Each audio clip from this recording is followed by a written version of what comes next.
podcast like this. Come on. Check it. It's a Unique House. It's your boy ECO, and I'm here with the lovely, amazing, official Miss Jamaica. What's going on? Nothing. You know my dad walk on. Man, we down here, man, in New Orleans, man. Say, man, my guys here, man. KLC, man. This guy right here, man. Ever since we started, man, he been my guiding light, right? I be calling him. I'm gonna call KL when I get to Atlanta. Where about? And we miss him. We be missing him.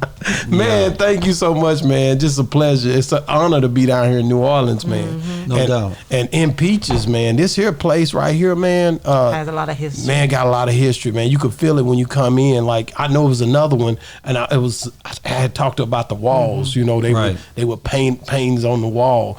And what was that like during that time? Man, it was at that time.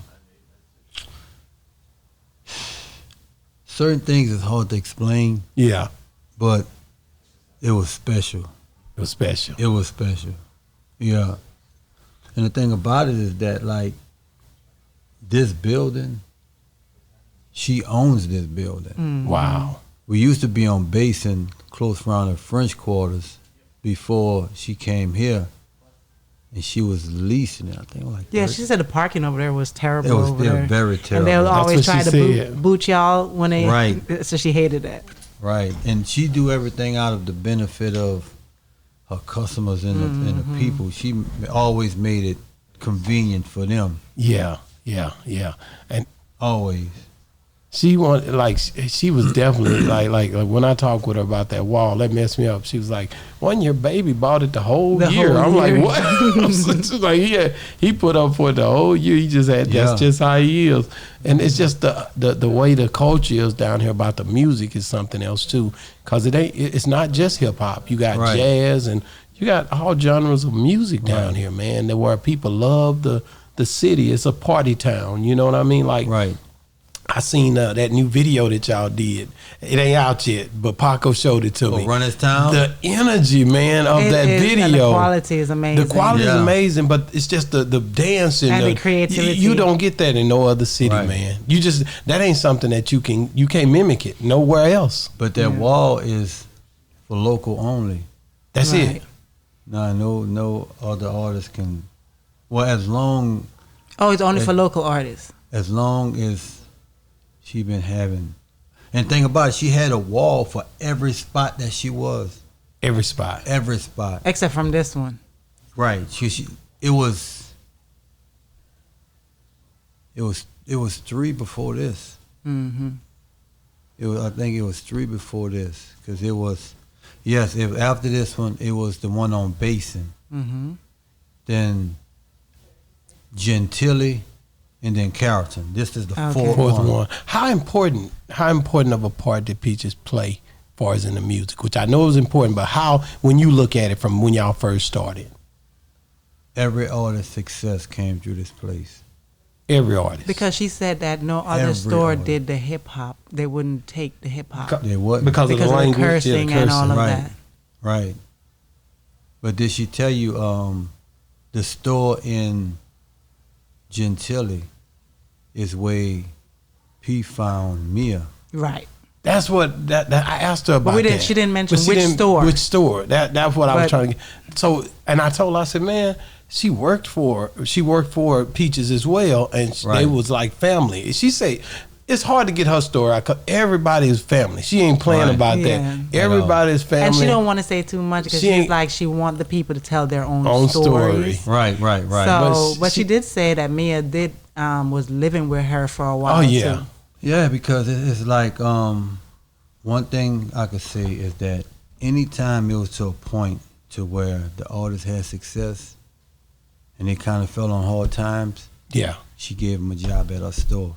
Oh, that's dope. I didn't know that part. That's really, and that's special, bro. See, she's too humble to say it. She embraced the culture. She embraced it. She helped push it, she pushed the artists, she sold their music, and then if hard times fell, they had a place for them for employment. Wow, so this place means a lot. And try to help get them back off their feet. Right.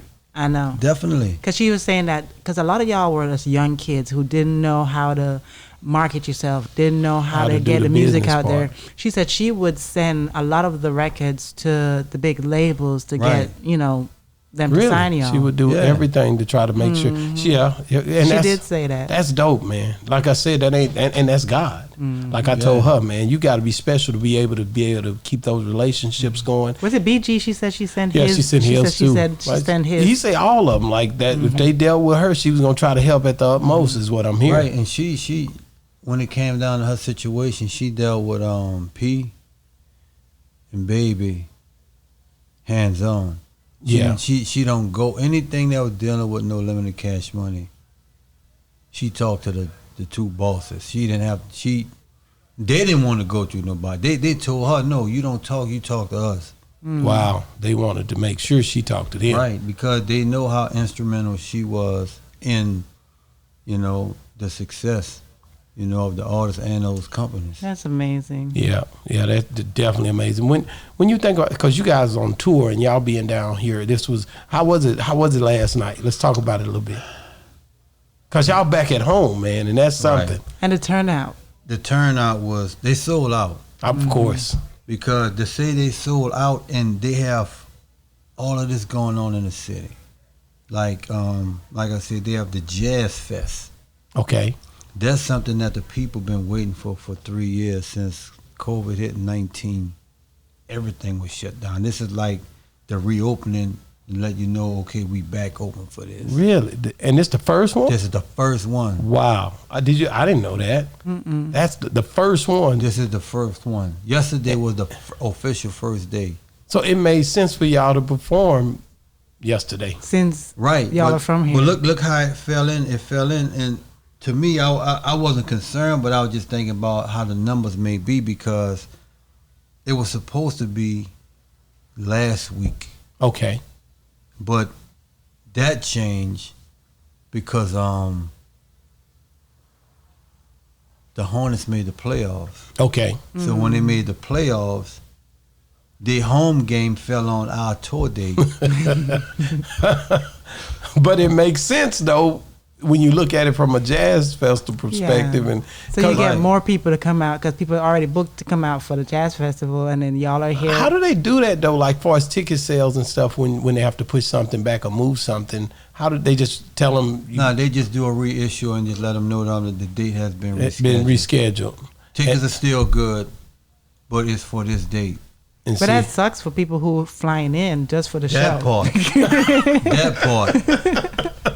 Hey man, but look, man, there's no limit. Stop playing, man. We gotta get to them. Yeah. Diehards ain't trying to hear it. They coming. Yeah, they coming. They show it out. And I know you told us off air, but tell us on air who all performed. First of all, you had the whole No Limit Army, which was P Silk, Mystikal, Mia X, Servon.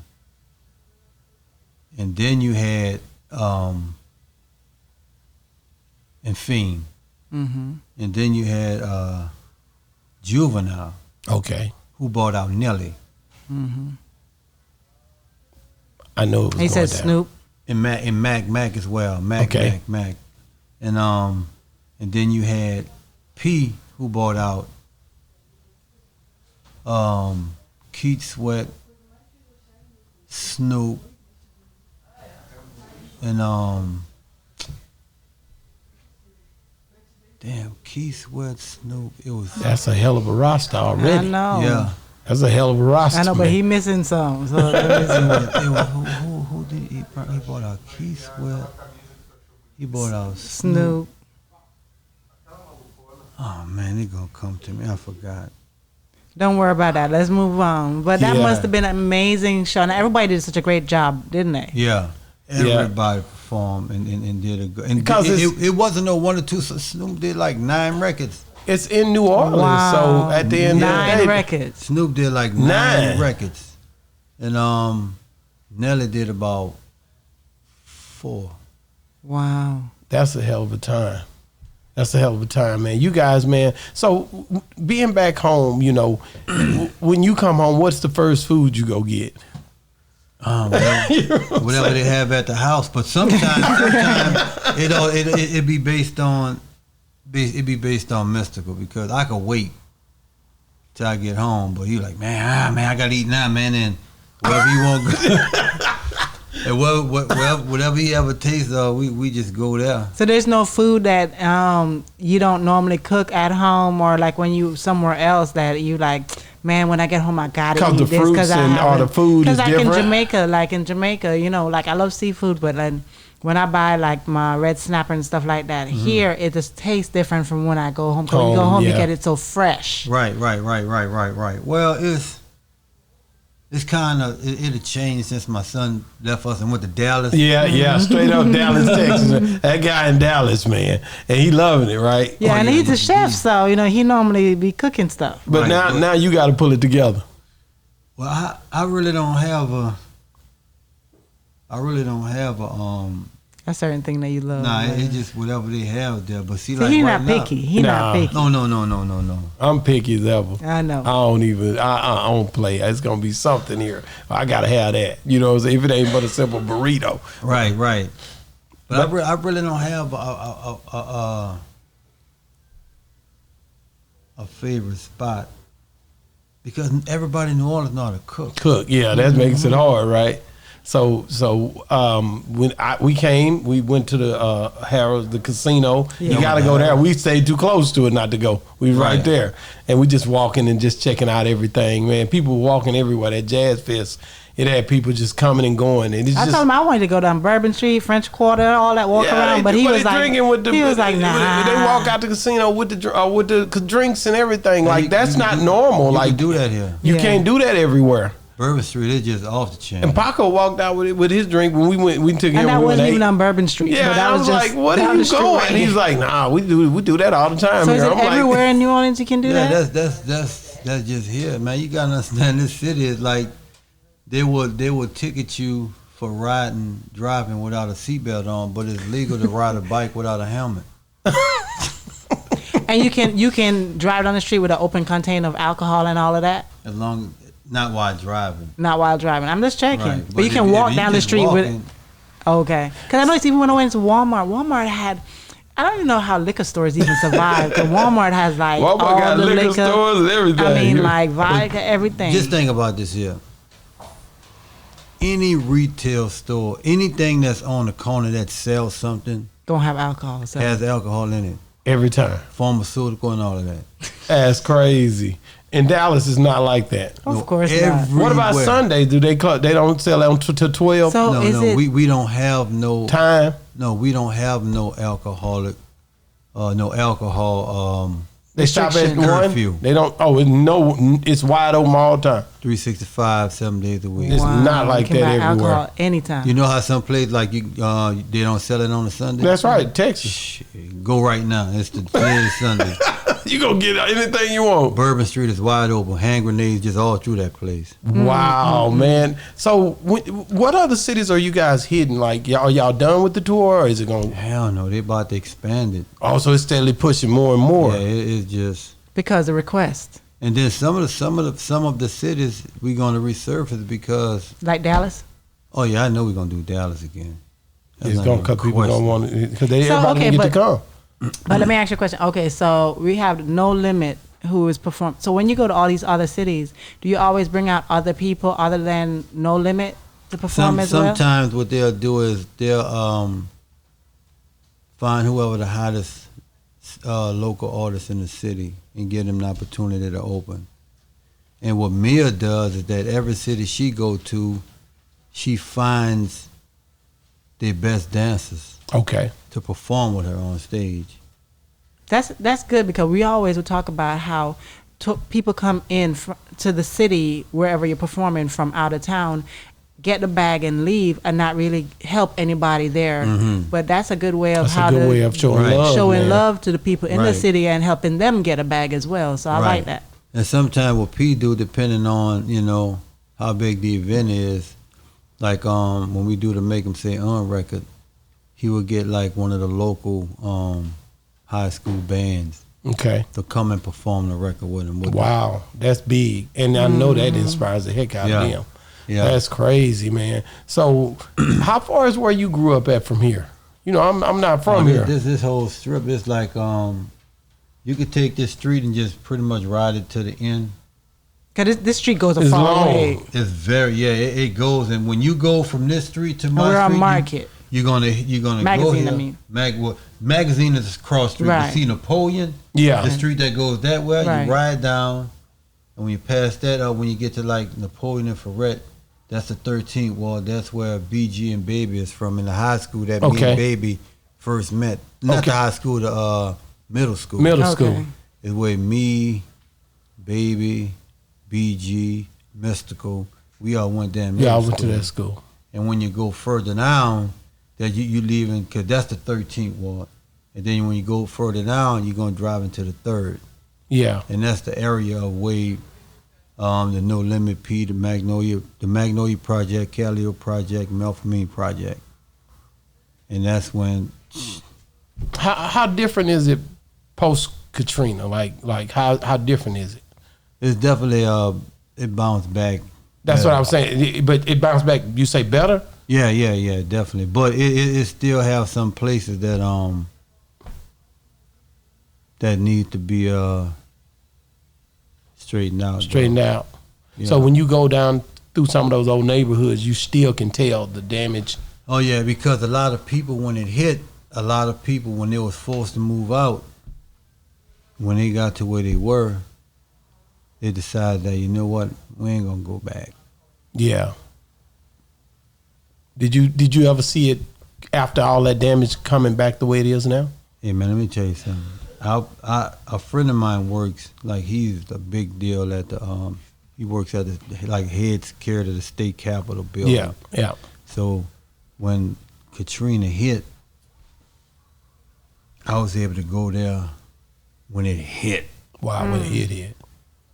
Because at that time, I think my mom and my grandmother was still in there.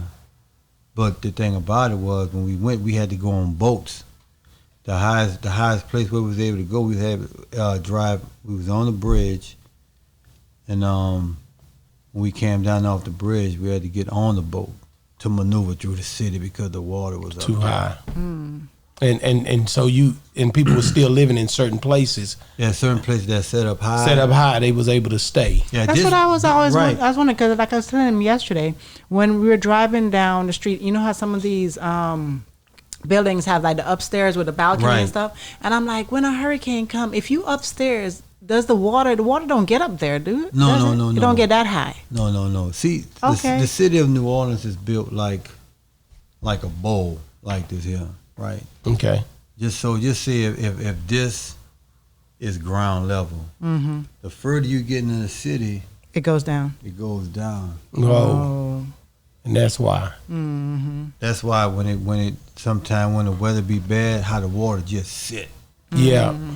Yeah. So But it's not flat. Y'all don't have tornadoes out here, dude. That's one thing we were wondering. But No. hurricanes. Hurricanes, yeah. Yeah. But it's so weird because, like, being from the islands, like, I'm terrified of tornadoes, but I'm not scared of a hurricane because I've experienced hurricanes and I've Right.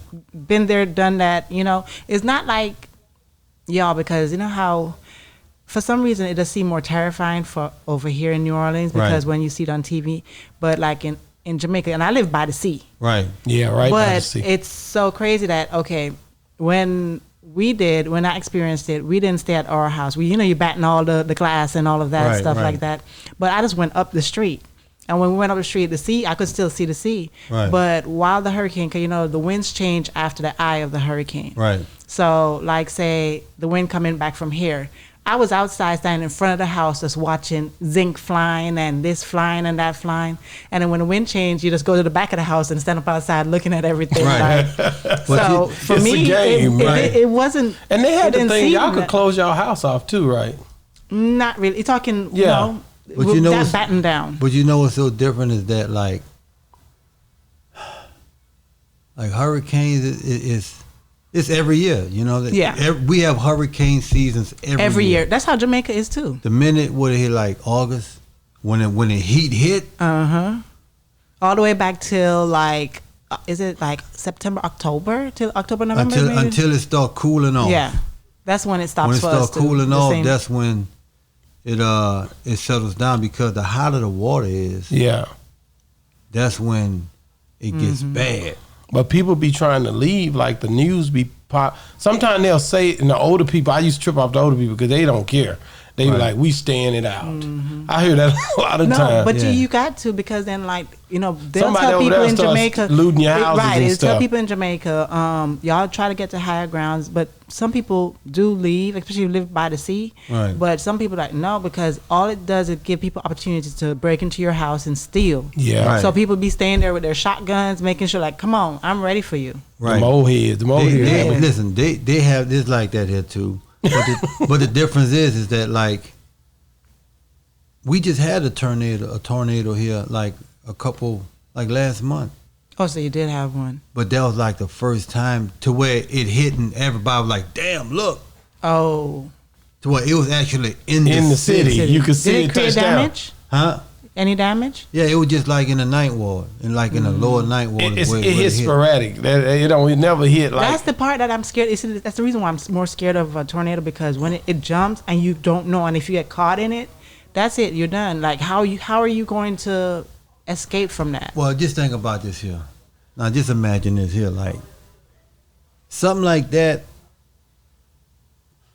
we probably wouldn't fear, because as long as it don't take the house off the ground. But just imagine this here. Katrina, high water, when it floods, you actually get like goddamn alligators to swim. Yeah. Yeah, because y'all got all of that. We don't have them alligators and stuff like that. They don't come like in the city, but sometimes you may get thought about but that. see, you got to think, okay, now where all this wildlife gonna go? That's right. I never thought about that. They Better coming have in a the gun. city. You know? Shoot one. So, yeah. But, you know, but just think about this here though. Like they don't come, just even like when we on 10, when y'all was on 10 coming in. Coming in.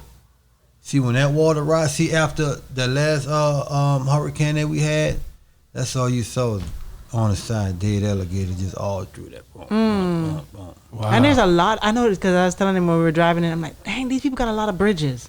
There's a lot of water around here. Yeah. And y'all bridges is not no short bridges. Nah, it could be a long I was bridges. tripping off that. But look, and think about it, if you paid attention on your way back, like, well, since the Katrina, you can't see them now, and the last, I think it was not Ida. Was it Ida or it was the one before that?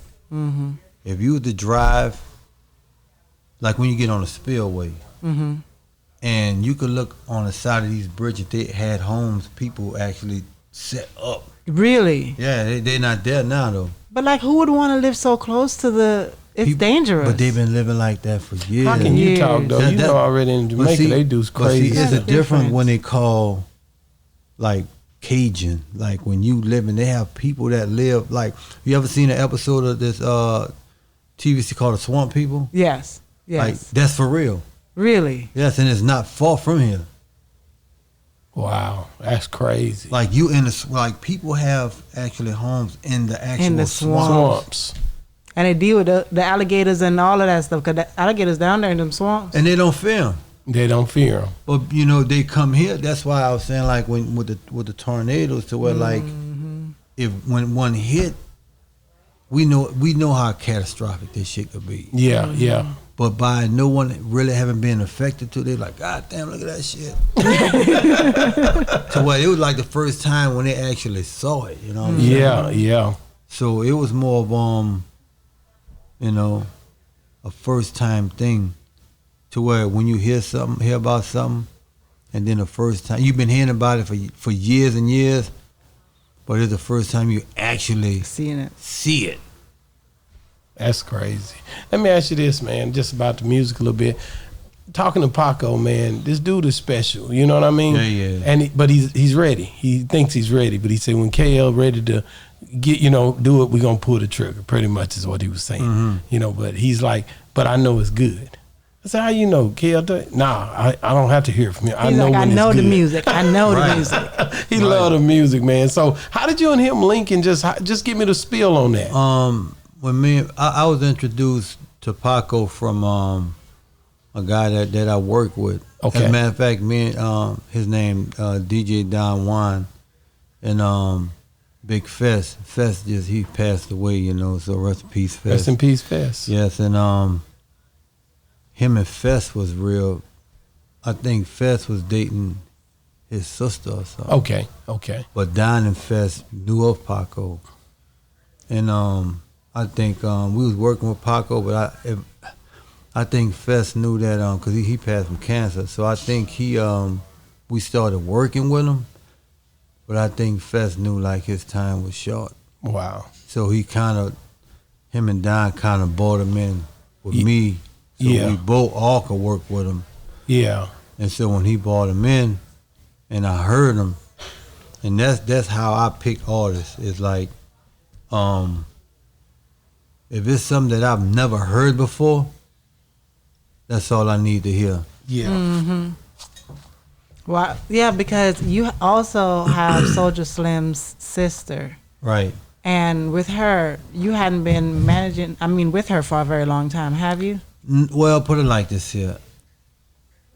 I've been around Peaches when she was this big. Mm-hmm. But she was a child, you know, and you know, Slim, Soulja Slim, he was deep in the streets. Yeah. Mm-hmm. And he was the barber for the Magnolia Project. She said that. Mm-hmm. She talked about that. She said he was popular for her in the 6th, 7th grade. She said that when she came out one time, she was like, everybody was just out there. Surrounding, asking for autographs. Surrounding, asking for autographs, like the whole, and they were telling her like, Soulja Slim's out there, you know. And so he had to have this chemistry with these people at that point. That they loved him here. It was just something about him that people drew to him. And the thing about it was to the point to where if you had a problem with Slim, right or wrong, you had a problem with the city. They weren't trying to hear it. They ain't trying to hear it. So, Soulja Slim, like you knew him from the very beginning. Right. How did you know he was special, like when you first started dealing with him? Well, I was DJing in the Magnolia Project, right? Okay. And I'm gonna tell you how it started. And he wanted to get on the mic. So I was on the second balcony chair, and he stood by me. He stood by me long enough, so I just ran some records. I gave him the mic. But when he grabbed the mic, he squatted down all the way down so nobody could see him, right? But it didn't hit with nobody because they just jamming. Yeah. So when they was rocking, I pulled them up. They're like, "Oh man, that's Slim. That's Slim." So he started, you know, because he always was doing like little. He was young, getting in venues that, you know, that he wasn't supposed to be in. Mm-hmm. Wow. But by him being like that in the streets, as far as being like with the music thing, he was in the streets both ways. But when he started popping young, they didn't care about that because, you know, like when you got these holes in the walls, you know what I'm saying? Yeah. Like Streamline, Detour, 49s, Newtons. These was like our little hole in the wall spots. Yeah. You know what I'm saying? And big mans to where like it's a bar. It's like it's a bar, but at night they turn it into a club. Wow. So was he like, when you think about him, because I've heard many people compare him to Tupac. I've heard them comparison. Right. And I think it was because of his artistry or just the way his feel was. It was more like this here, and I'm gonna finish this in note. So after he came and we did that when I was in the project, and he came, I told him because he's gonna lead up to the Tupac stuff. So I told him back. So when Slim came, you know, he did his thing. He came and then when I was DJing, he grabbed the mic and he did his thing. And after that, he squatted down and I pulled him up in the crowd. Man, oh man, that's Slim. Look. That's Slim. So after that, I was like, look, this is what we gonna do. And how old was he at that time? He had to be about 13, 14. He did this. He really wasn't supposed to be there at that Right, age. that's what I was saying. Like in these bars, like he And wasn't supposed to be he was in going in though. there. Right. So I pulled them all. I said, look, come by me, and we gonna start making real records. Wow. So this would lead up to the Tupac. Tupac. So we got that understood. So when we started working, when I started, because I was always working, so he used to come in and do these songs, right? But it was always shit that he just got into in the street. It was real. Yeah. That's the Tupac part right there. That's the Tupac part. So, But it's real. It's real. right, so when we up in there, he'll come up there, these motherfuckers playing with me, funky beat, fuck all that, boom. I got to get this out, man. They're playing with me. He loved to put it out so they'll know what's going on. And it didn't matter who. I can just imagine. And this way it comes into the part to where when I say that if you had a problem with him, You had a problem with the city. you had a problem with the city.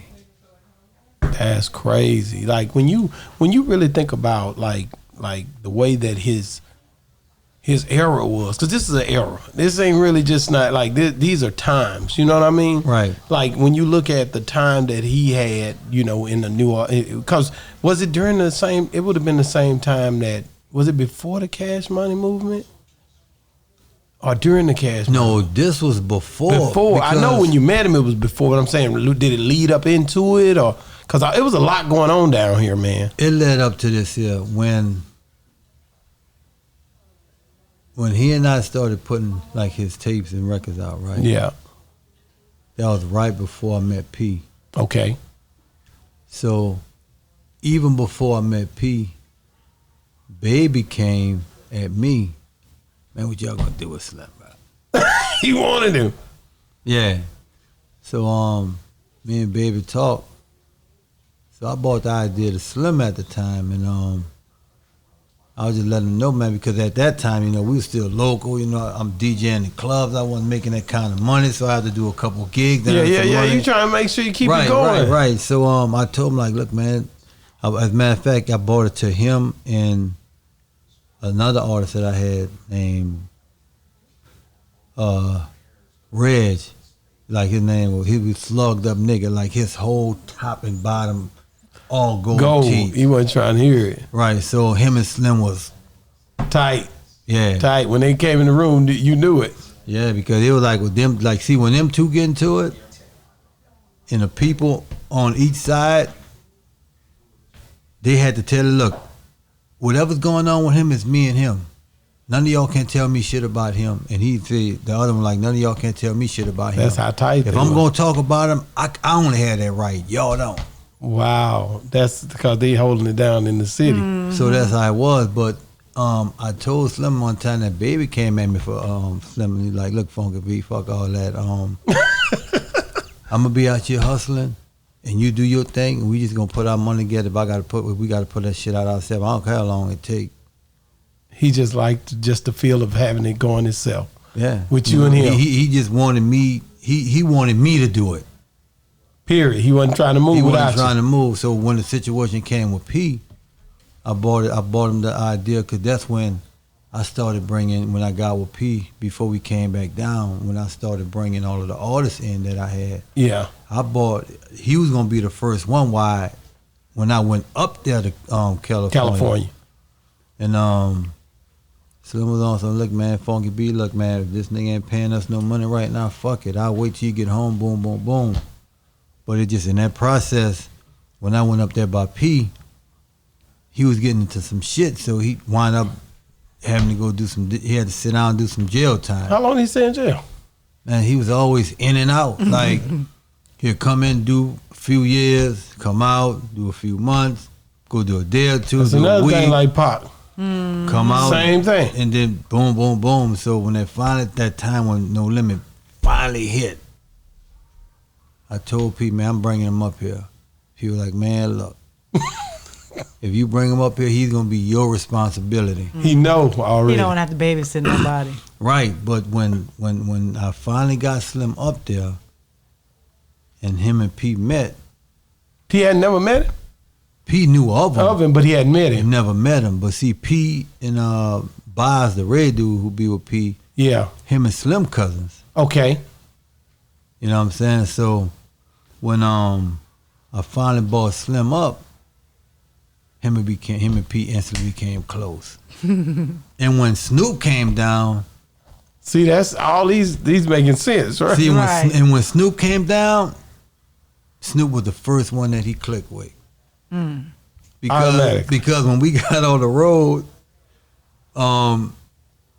Slim and Snoop was the newcomers. Yeah, correct. They was the So new. by them being they the clicked up. newcomers, but Snoop was already who Snoop was. Of course, he was But Snoop. it's something about Snoop clicked with first. They Him and just Snoop was tight. tight. Damn. Snoop was the first one that he He locked in with. locked in with. I don't know. Did they make? They didn't ever make. Did they make some music They together did a song called At the Same Time. at the same time? Damn. They both came in at Need the to look that same song up. time. I You got can it. look that Oh, you song know up. I'm riding. You Yeah. know I definitely will ride to it. And so did you produce that or somebody else produced that?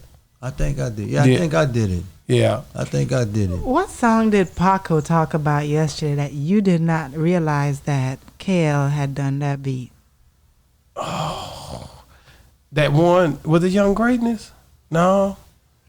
It was something that you done. I done forgot now, but it was something I did not realize that Did not you done realize you did it. it. But you done It's it. a popular It's song. a big song. It's a very big song. Then he definitely his song was big. The one was it Duffy? It was Duffy. Yeah, Duffy was a big song for him. We talked about that one too. Yeah, Yeah, that boy that, there, he said he did everything like nobody wanted him to.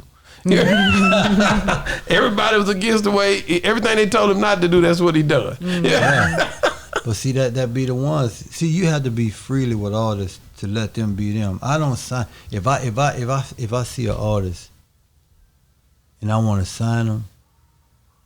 I'm not signing you to change you. I mean, everything about you that I see in here, I like.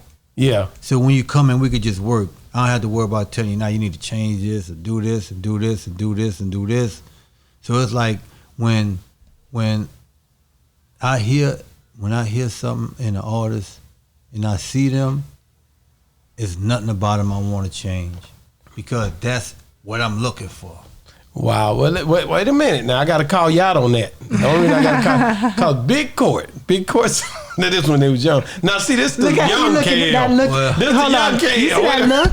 When he said Big Court, he looked to the He side say, like, Big oh. Court say, man, I came up to California, Howard You or saw the Haywood clip, or didn't somewhere, you? and he said when I would rap, man, he'd just be staring at me, man. Through the window. Through the window. I said, what? He say, he just be staring at me, man, and it's like, man, do it again. I said, that's the young kid. Right, but see, I'm gonna tell you why it was like that with Court, right? First of all, when Court came, we was in his apartment that P had us in. Yeah, he told me. And is it what? Haywood. Haywood. Thing. That's what he said. It was 3 niggas in a bro, meaning that me, Serve, Mia, and Moby Dick. Okay, that's what he said said. Beats by Beats by the pound. was there too. But it was just him. me and Moby. Him and Moby. This was Okay. before the rest came because this is the hotel where we started Beats by the Pound. This is where it all And started. was he there at the time when it all Who? started? Big Court. Yeah, as a matter of fact, Court. This was before we came down and got all of these artists. Okay. This was when I came down and there was only me, Mia, Serve, and Moby. Okay. So when we up there, we working with L. Eaton, Too Sharp producer. Who was up there? There was a couple producers that we worked with. I know L. Eaton was one. K. Lou. So Court was a product that P bought in. Okay. Yeah, he said that. So it wasn't on me. So now the reason why I was so hard on Court was that one of the guys he was with that was in a group with him. Yeah, he talked The about manager. it. He said that was one of the guys, the one that didn't like Master P. He didn't like Master P. He didn't like P. Nah, he said he didn't like him because he was trying to get he wanted to advance. He thought and Court was like, this is an opportunity, so they was having issues about that. But see, the thing about what Court was that like Court from Kansas. Yeah. Right. So, Kansas City, Missouri. Kansas City, Missouri. Let me get that straight. Let me get that. He's from Kansas City, Missouri. Right. So when I take in somebody, first of all, they're from where I'm from. Where you from? So, but when Court came in, it changed. He came in with P. So my thing is, as a matter of fact, outside of Big Ed and the ones that was with True, Court was like the first one that P bought in. That's what he said. Of what he had and what I had. Yeah. Okay. So when P bought him in, I'm just trying to figure out why. How am I gonna make this work? Because Colt was dope though, but his sound was different. But his sound and his lingo was different. That is something else. You know what I'm saying? That's what Masterpiece saw. Right, but it was to the point like when Colt came in as a producer, certain things by me being from New Orleans, I didn't have to tell Slim. Because it's just the New Orleans in them. Correct. It's just going to come natural. So I'm just trying to fix a way to make it work with me and Court. Now I know I was hard on him. Now you think about this. I was letting him have it. But listen though, it made him better though. But think about it was to make him better. But think about, and he said it made him better. But think about the fact that he was the first of many. Right. Because you got to realize Snoop came after that, and he had a different lingo, but that was way on down. But just the many different people he was about to work with like that. Now, he wasn't thinking like that at the time, pretty sure. You weren't thinking I'm about to work with a lot of people. No. You was just thinking, I got to get this guy sound right because he's not sounding like us. Exactly. But see, you look at, you brought up Snoop, but see, Snoop come from under Dre. Correct. So when Snoop came to No Limit, it kind of had me like, damn. Because one thing about Dr. Dre, his expectations of work is through the motherfucking roof. And you're right. And Court had never been in the studio before. Right. So with that situation, so Snoop already came in with some experience, developed an experience. Right. Yeah. Court came in green, and ready to roll. Right. He just wanted to come in. You know what I'm saying? So I'm just trying to, in the top of, like I say, he was always nice. Yeah. But sometimes, like, when Shaq and Kobe was in the Lakers, they didn't pop until Phil Jackson came. That's right. That's right. They had all that talent. Yeah, and couldn't figure it out. Right. So, but when Court came, I'm mapping it out. Okay, let me see how this gonna work. What did P say to you about that? Like, as far as the way you guys would work together? He never questioned me. He never. He just knew y'all had to figure it out. Yeah, he knew I was going to figure it out. That's the traits of a boss. Yeah, good leader, definitely. He knew the trait. He never questioned nothing that I did. I've never remember P getting in the studio and say, "Man, I don't like that beat." Like whatever I pulled up, he jumped on it and knew I was going to make it work. Because you know what is good for the team. You know what he likes. You already know everybody. He know good music. Right, but see, another thing about it too with P is that when I finally got with P was like, I finally have my own sound. He had his own music identity. That made him feel like this is it. Right, because P worked with some bad motherfuckers when I got him with him in California, like EA Ski. Yeah, but he still didn't have his own sound. He didn't have his own. Wasn't that Louisiana. It was a Bay Area sound. That's right. And EA Ski, DJ Darren, and K. Lou is like they ran that Bay Area shit. You know, EA Ski, he did like all Spice One shit. DJ Darryl, he did Tupac, Keep Your Head Up, and then he had K. Lou that who P worked with a lot. But see, that make me think of something else. Like, how did you and P like really know that y'all were about to work together? Like, how did y'all know? Like, when you met him, of course, was it just about the music? No.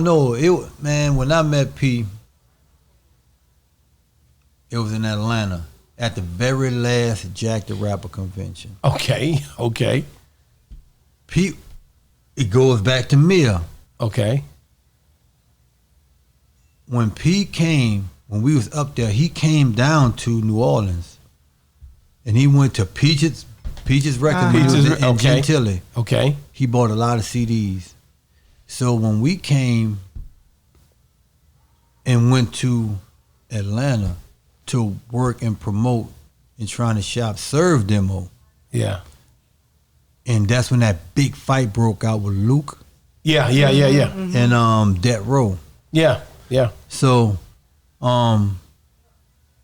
everything is just moving all around, and just so ironically we wound up together. Wow. And people like boom boom, he saw sir man, what's up man, what's going on, bro? So like, you see he knew Mia. No. He didn't know Mia at that time? No, he was just down here looking for a female artist, and ironically he came to Peaches Records. Oh. And Mia was working there. Of course, but But did he know who Mia X was at that time? No, he didn't know nobody. So when he walked in and he met Mia, how did she shop herself to him? No. When he walked in, Mia wasn't there. Mia was at home getting ready for a Scarface concert. Okay. And he found her way. He found his way to her house. We're like, man, what? I'm about to go to a concert. How did he hear her music? He know? Right. How did he know about her? Look, every artist that P met through me, he didn't hear nothing. It was just that if I'm bringing them in. So you knew Mia. Who told him about Mia? The people at the store, Sharani and all the other employees. So he came here and was talking to everybody, and then they told him about. He just came here to drop them CDs off to buy and because like CDs, I said, right. And then they told him about Mia. They told him about Mia. He was looking for artists, a female artist, and they told him, man, you got Mia X work here. And she go in. And that's all he needed to know. Wow. That's all he needed to know. And he just went to her house and knocked on her door. Mia like, what? But we going back to Atlanta. We going back to where when he knew Servo. Okay, so when it got to the point when Atlanta, right? When we got to Atlanta and this whole humbug broke out, and Serve and P, we all bumped up because it was me, Serve. It was just me and Serve because me, Serve, and another friend of mine went up there. But the other dude, he had to go take care of some business. So it was just me and Serve. And when the fight broke out, when it all came down and we all bumped into each other, like Serve and P saw each other, man, what's up, man? Boom, boom, boom. Say, nah, no. He said, what you doing out here? Serve was like, nah, man, I'm out just shopping my demo. And P like, man, I got this label that I'm starting, man. No Limit Records, man, you need to be part of it. Boom, boom, boom, boom.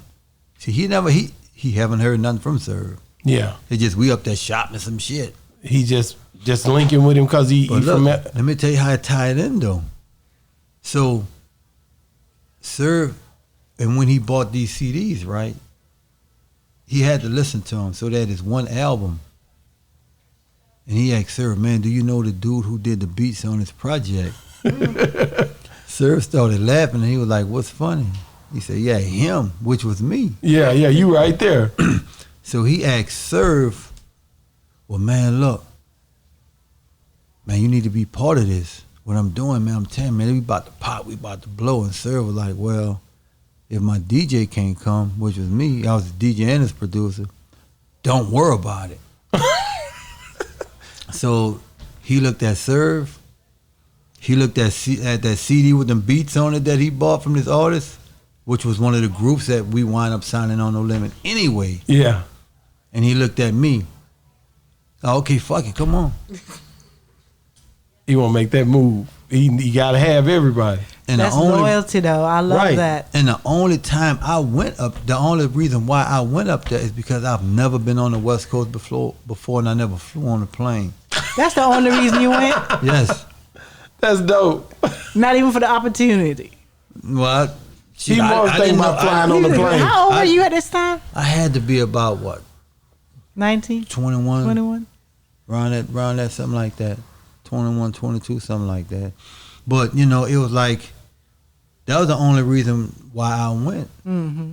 And at the same time, it was me, Mia, and Serve, we flew up there. He flew all us up there together. So when he met Mia, So all this happened at the same time. all this happened at the same time. He already Same had trip. the apartment and everything set up? Nah, when he found out we was coming, He went and got the apartment. we was in a hotel though first. Okay. So, So had you met Mia before? oh hell yeah. So you knew her already? Everybody low, cause I was playing their records in a club. Yeah. I was like, Yeah. I was the DJ in this big old club. So I knew all of the y'all artists family knew each already. other. Mhm. We all knew each other. That's but, crazy. But when we went up there, we only went up there for a week, and that week turned into a year. Wow. And y'all basically just y'all didn't know where y'all was gonna stay.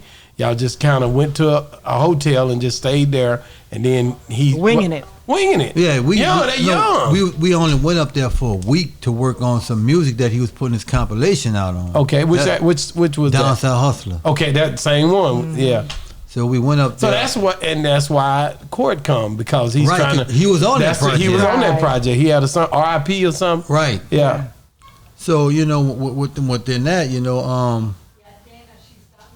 Mia, we all flew up there, and just for a week, just to work on that record. Mm-hmm. And I guess when he heard what was coming out, He's like, I gotta keep them up here. no, as a matter of fact, Like, I'm keeping them. we went up there for about 2 or 3 days. But it was around December, Christmas. So he was like, man, how y'all feeling about, do y'all need to get back home for Christmas? And Serge said, shit, I ain't tripping on Christmas. Christmas been missed us.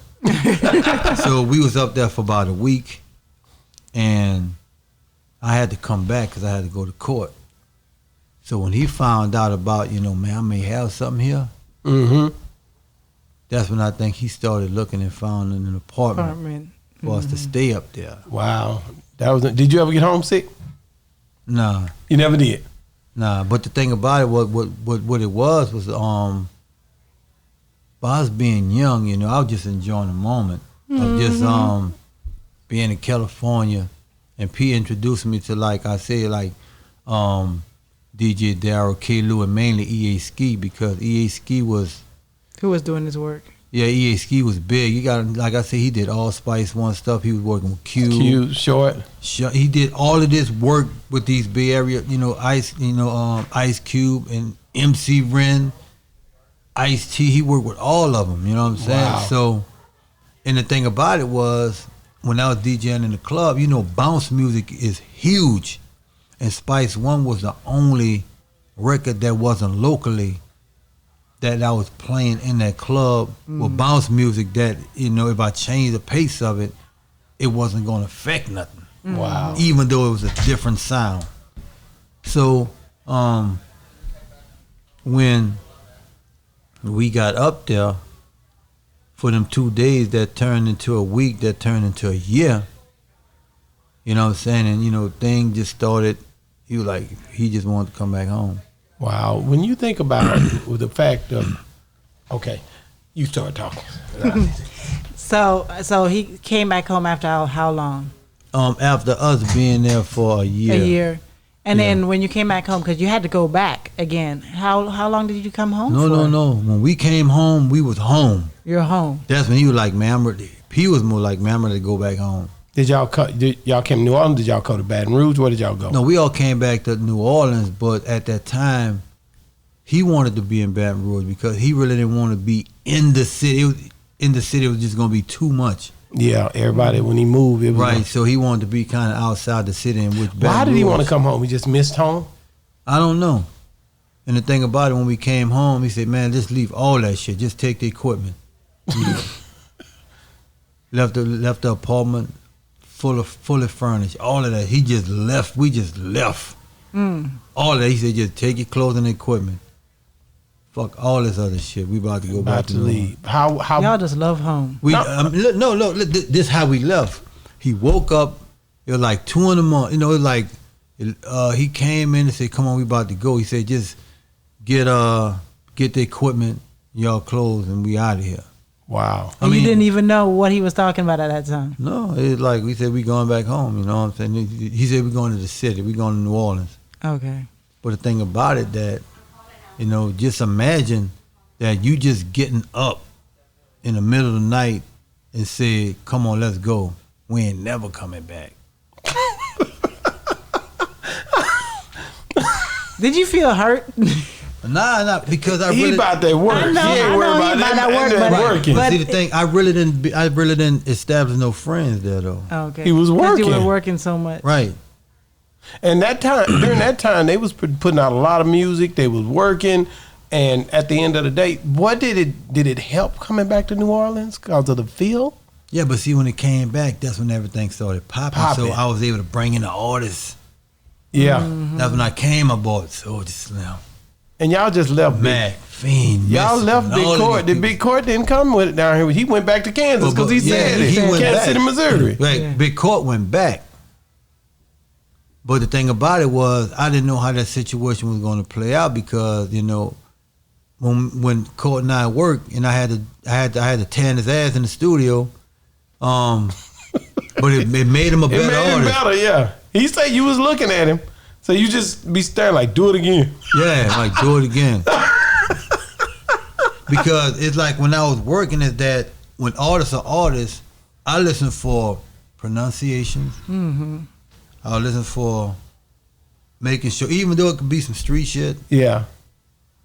I still wanted you to say it right. That's very important. We had an artist came on the show and he was talking about it. I think it was Eclipse Darkness because he's one of those that he can spit real fast. According to Right. him, he's faster than even Twista. Well, he got songs with Twista. But and the difference is because like Twista, when he go really fast, I can't understand him as well. Right. But this dude, whenever he did it, I could understand every single word. Right. A little He was younger. like enunciation is everything and To how you him. pronounce that Yeah. word. Right. But see, that's what I was on court about. It wasn't that he wasn't saying the right shit. He was saying the right shit.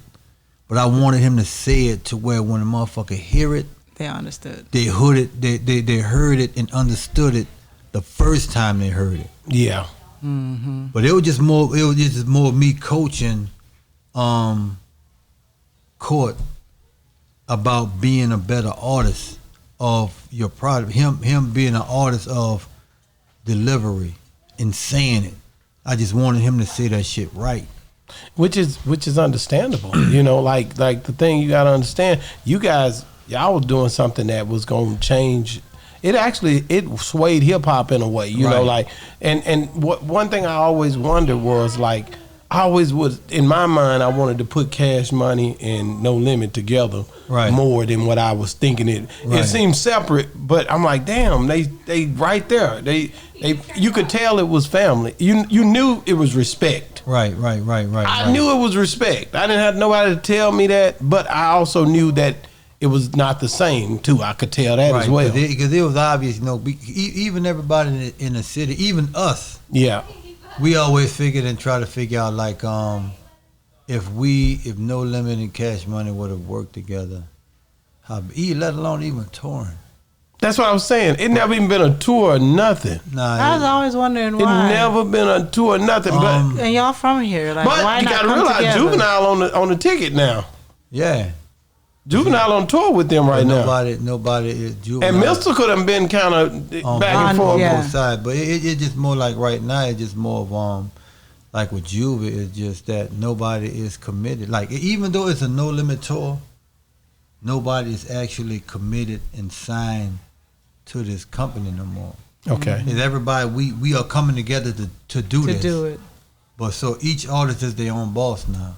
That's Yeah. why it's called reunion tour. Right. So, and the thing about it was that, like I even never understood. Like even after the situation with Court, I always like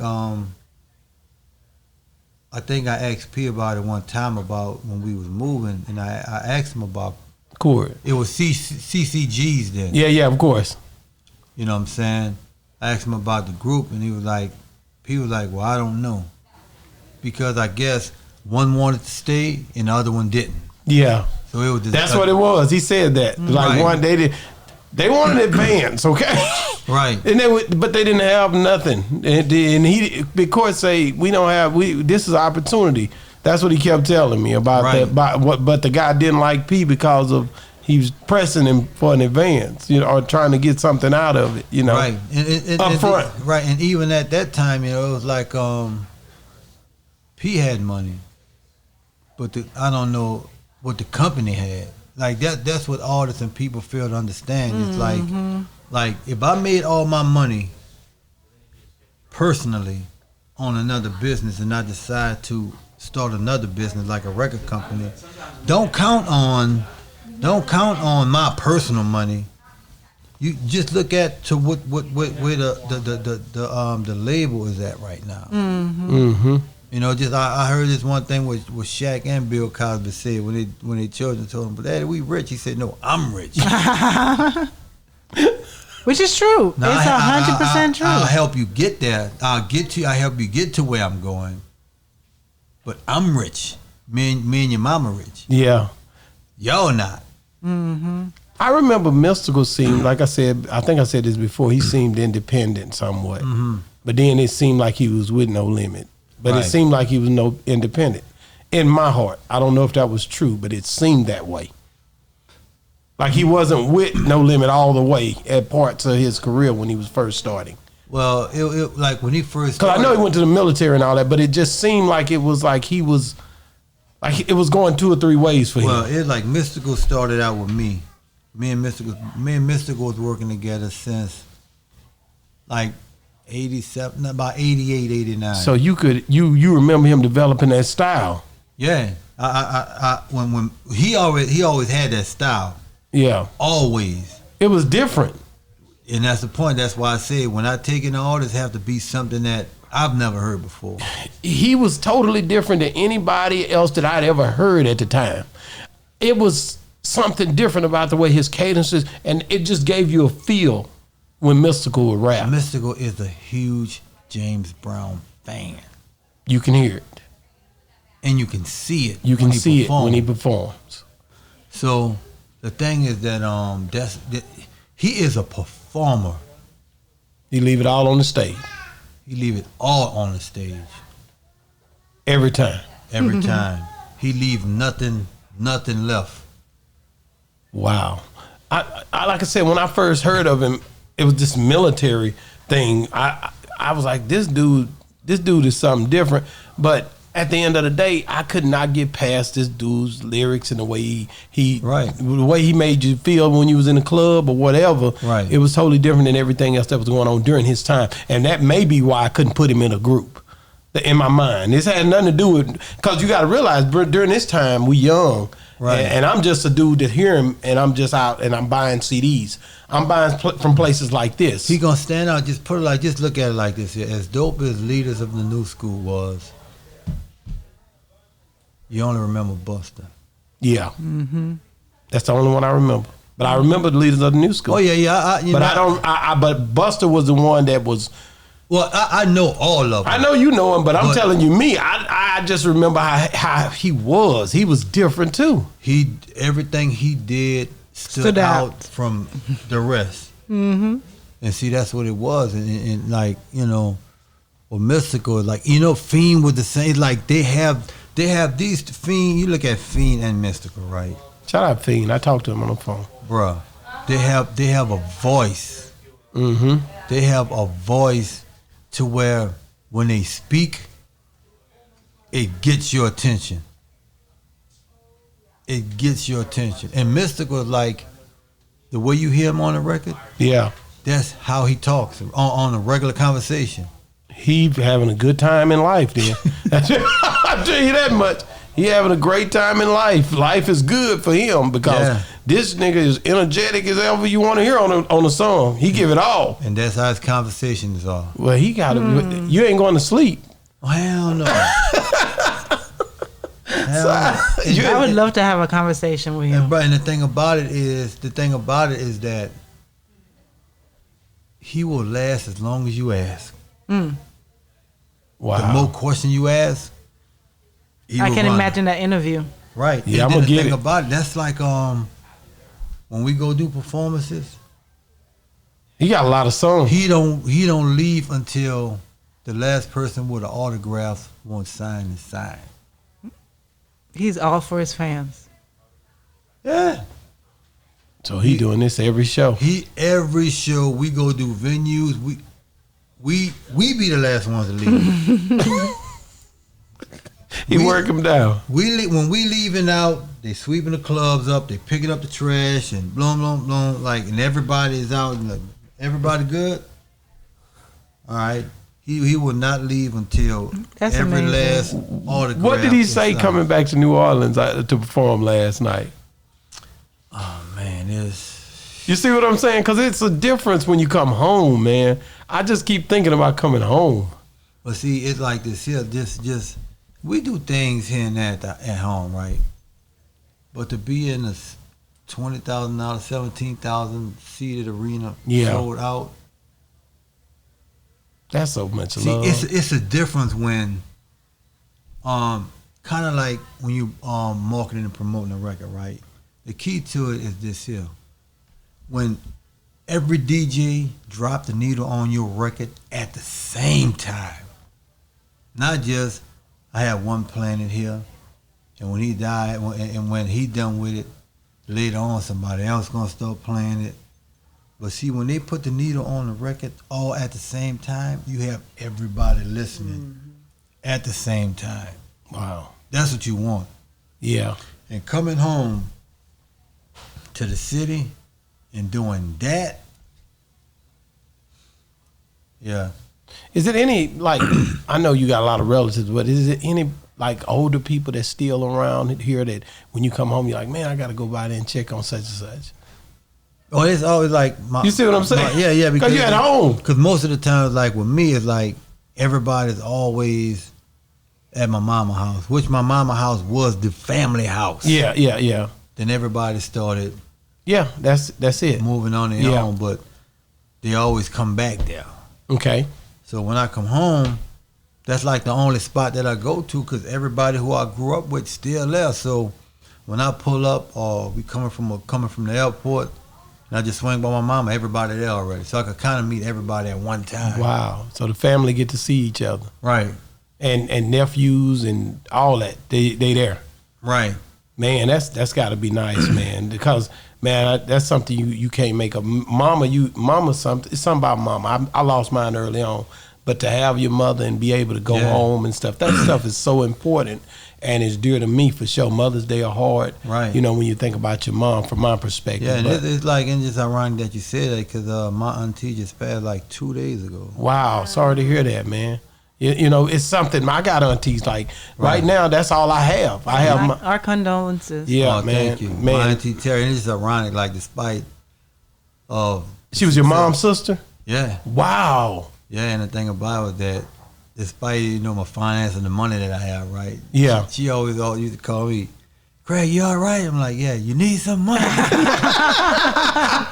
She would always check on you. Yeah, she'll call me like, hey, Craig.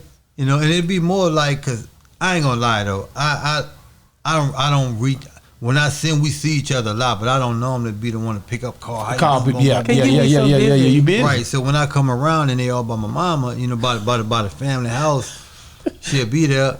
Craig, you all right? You need some money? That's funny to me. I just think like she gonna call it. Yeah, you need something. I want to make sure you're good. That's good, man. Because and that's something that that's you can't. Love. That's love. You can't make it up. You can't. You. That's the part that puts you back in that place of being Craig too. Right, and see, you know what I'm saying? You got to think of like this. My grandmother, well, 10 daughters, 3 sons, 13. Wow. And all of them like right behind each other. 10 daughters, 3 sons. Is she younger or older than your mom? My mom is the oldest. Okay. And she falls in the middle. And it was Was it unexpected? What? No. We was ill. We knew it was coming. Okay. And because she was in the hospital for about a couple months. Wow. Not COVID, anything has to do No. Okay. But that's it doesn't change a thing, but it does gives you a better time to prepare or know that something is not, because it's tough anyway. You look at it when family, like I said, losing my mom when she was 44, and the sisters are still here, but it's something about, I guess for me, like more of when I would go around family, you don't really feel the same no more. Right. Because it's like she was a part of that. But it's like now when you hanging around with family, you don't feel, you like, man, I'm just here. Right. I'm being real. This is the way you no thinking. doubt, for real. I be feeling like that. Like when I would go over to family, they had their mom and dad there, and everybody was there. But I'm just there, you know. And it's like, dang. And they be like, no, you got to come over. It's like, not really, because I had my own way of thinking about my mom and my brothers and sisters. So it changes things. That's how it is with my grandson, right? My grandson called me Pops. Okay. Because he didn't get a chance to see his father. You know what I'm saying? Yeah. So, but by him living with me and being with me every day, I had to step in the father's So role. you lost a son. No. No. My grandson lost his father. Okay, got it. And so when his when his father passed, you stepped into place. Right. That's dope, man. And so he called me Pops or Papa. He hit me with both of them, depending on the situation. Is he Depends down on what here he want. or he? No, as a matter of fact, I was going to bring him, but he with his mom. Yeah. How old is he now? Yeah. How old is he? 11. Oh man, yeah, that's a good age, man. He probably in the sports or whatever now. He met P last night. Did he? I was there for him. Oh man, it was fun because we was at sound check, right? And he was like, "Papa, that Master P."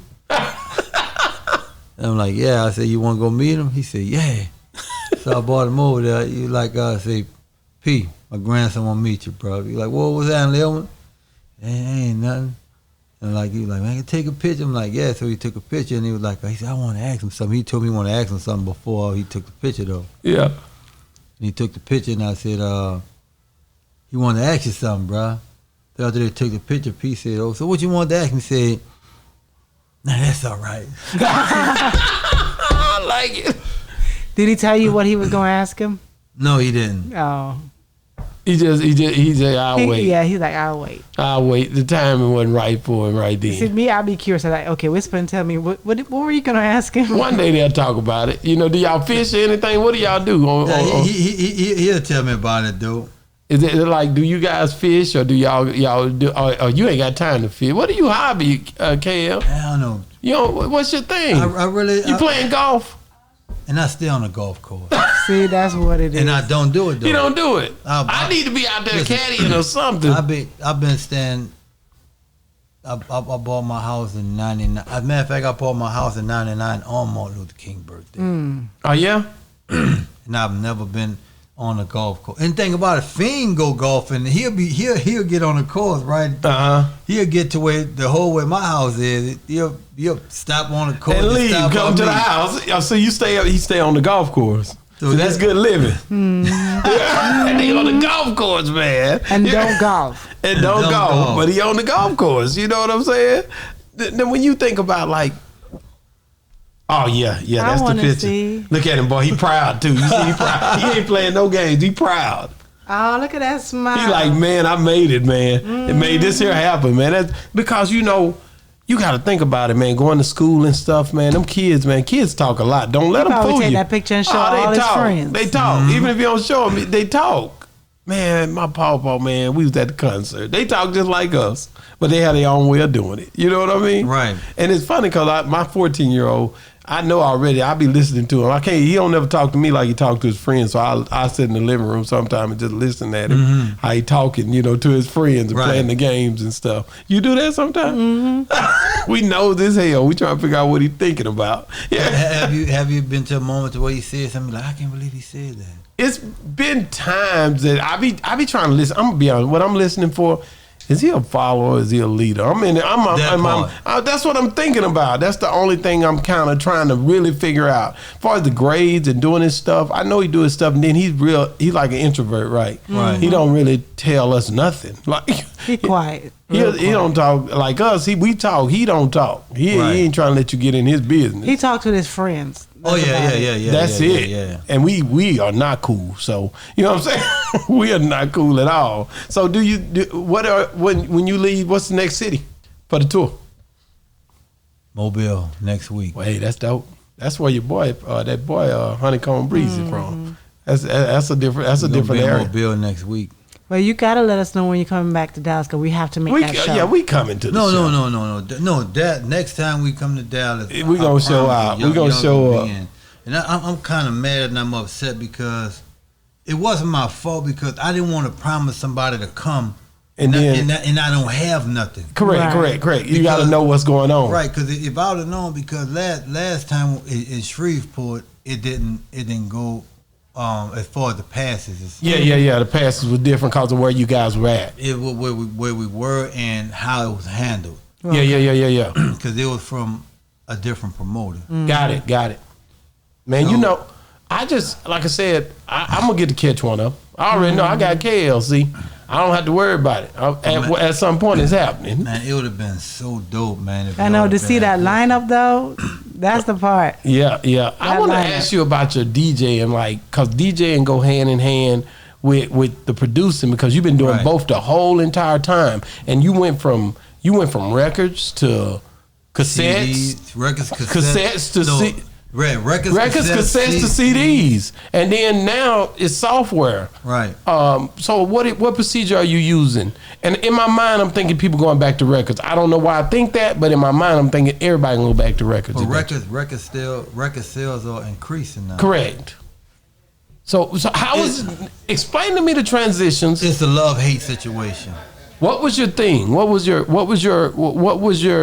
like when you first started? That got to be that's the best time.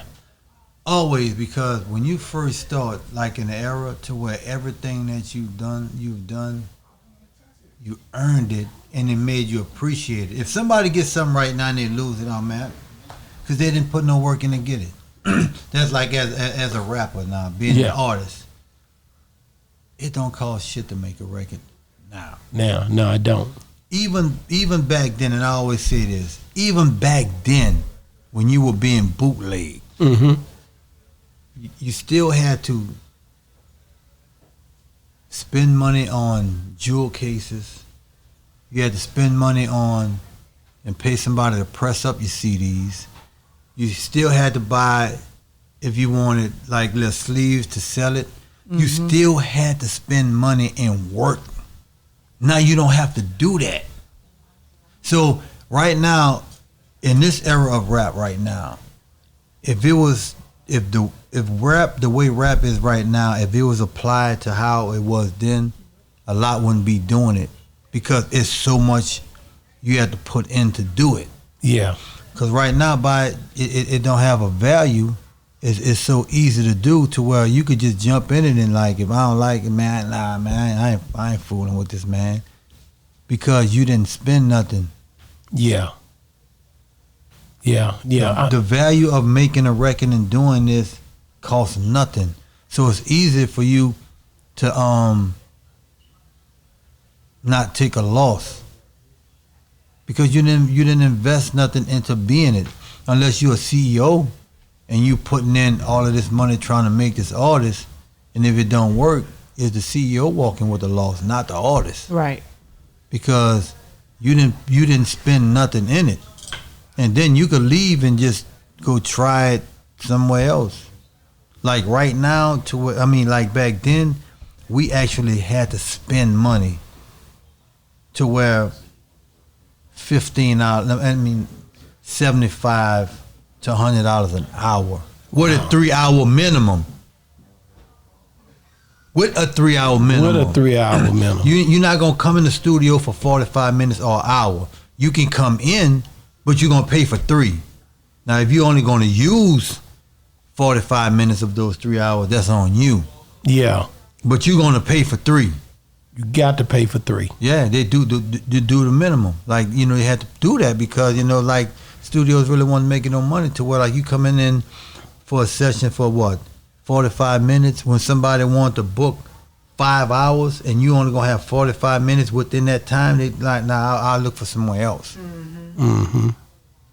And but then, like I said, the errors, because my homeboys, he DJ, he didn't like, he was carrying them crates around for a while. That's what you don't want. But what you do want, that's why I said it's a love-hate, give or take, because right now you can walk around with crates and crates and crates of records. on this. That's right. Or on your laptop, to where as long as I have my laptop, I have all my music. Opposed to going to do a gig and have to bring. Yeah, but how did you change though? You didn't just know. You had to, at some point, you had to be like, you know what, man, I got to get up. I got to change this. I was forced into it. As a matter of fact, I was officially forced into it on Mystikal's Ready to Rumble record. Okay. Because we was used to recording on 200 reel. Okay. So we had to go spend $275 on an actual reel tape.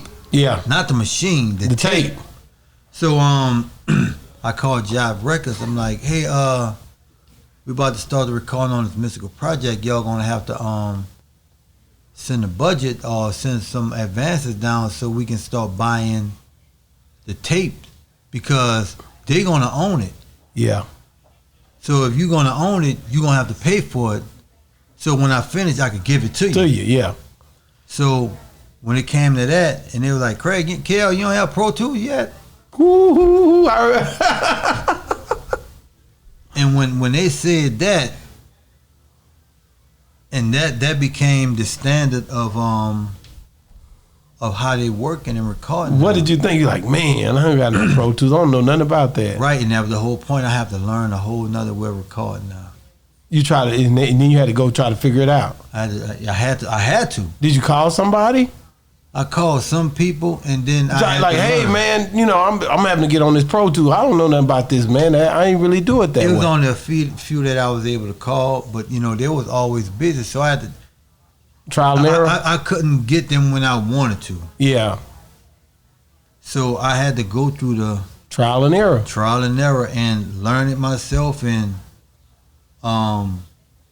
messing up a lot of things in a learning process. Yeah. Until I actually got it right and learned how to do it. Did you ever go up behind anybody or before anybody that you kind of was like, dang, they go hard? Like when it came to DJing or either putting on somebody else's music right after them? As far as DJing, I really never had to go up like in competition or anything. I ain't calling it really competition, just to have to play after them, the crowd, just this is what we do. But I can't ask you that question. You too iconic, but certain people. That's a good question though. But fortunately for me, I really never had to go there, because it's either I was gonna start it off to get it right for the people, or I was gonna have to close to make sure it don't end bad for the people. There you go. There you go. So it was either one. So it was either I was setting the tone, I was fixing the mess. Yeah. That's dope. When you think about like when you think about the new kids that you're dealing with, mm-hmm. how are you able to change the times change? Because them young bucks gonna be like, man, I don't want to listen. I don't sound like them old niggas do, right? Right. So you have to have a mindset to be able to understand how to convey all of this information as times change. Right. How do you do that and be successful? Well, I'm gonna tell you like this here. Go ahead. Keep going. This is the difference, right? The difference is this here. The difference is this. That. When it comes down to lyrics, writing lyrics. Okay. That would change how people sound in their content and what they rap about or sing about on the record. So the different cadences. But when it comes down to music. Okay. Music don't speak. Music makes you feel different. And my thing of saying this here is that even like you look at some of the music that we have now, it's part of what they took from me. And part of what I got came from what came before me. Okay. So, and the thing about it is, even like now, all of the artists speaking the same subject, but it's about how they doing it now. That's the difference. Because the reason why some of our parents right now don't get it is because we have to curse too much to get our point across. Okay. So that will change, like, God damn, man, what, they got to curse on everything? Yeah. Or it going to be that, and it's either going to be to the point of how sexual everything is on the record. And it went from us talking about people on drugs to people talking about being on drugs. It sure did. That's the difference. So it's still the same thing, but it's about how they changing it by what they say. By what they say. Yeah. Wow. Yeah, and I always, like I said, that was a question in my mind, like, how do we, because you've been able to understand this algorithm of how change is coming and be effective in change. Right. Some people can't figure that out. You know, some of those guys get caught in an error and they never come out. Right. Well, we'll put it like this. My thing is this is that I was caught in a position of the how it started, and I came in on how it started, but involving into where it's going. So I was caught like right in the middle of it. Wow. So I was able to make the transition. You know what I'm saying? Mm-hmm. That's just like you look at Earth, Wind and Fire, or one of them groups having to you get a real bass player have to play the keyboard part on a piano or key. Like, no, I'm used to feeling a real instrument. Yeah, yeah. Because when they made records back then, everything was a live performance. They didn't have like what like you look at it perfect, like with the editing, how you able to just get all of the video footage, put it in the computer. Yeah, and hit a button and brrr. Right. Now back then you got to look at to when they had to actually record it on film, splice it up and tape, and chop it up and do this and do that and do that. You know what I'm saying? And that's what it was though. You know what I'm saying? So it's my thing is to this here, and I'm gonna just say this here before we go, is that if the artists, producers in this industry of music, if they learn how things was done then and apply it to now, you'll be some bad motherfuckers. Man, let me tell you something, man. I appreciate you for coming on the show. We down here in New Orleans, man. KLC, you one of them ones, man. You family, you like my brother. I call you. You always there for me. Me and my wife, we loving the whole podcast world now. You know what I'm saying? It's because of people like you. It's relationship building, man. So we can't make this up, man. God been good to us, man. All the time. Thank you so much, man. God bless you, man. Hey, man, it's been another great segment of Boss Talk 101, where the bosses talk, man. And we Believe out. that.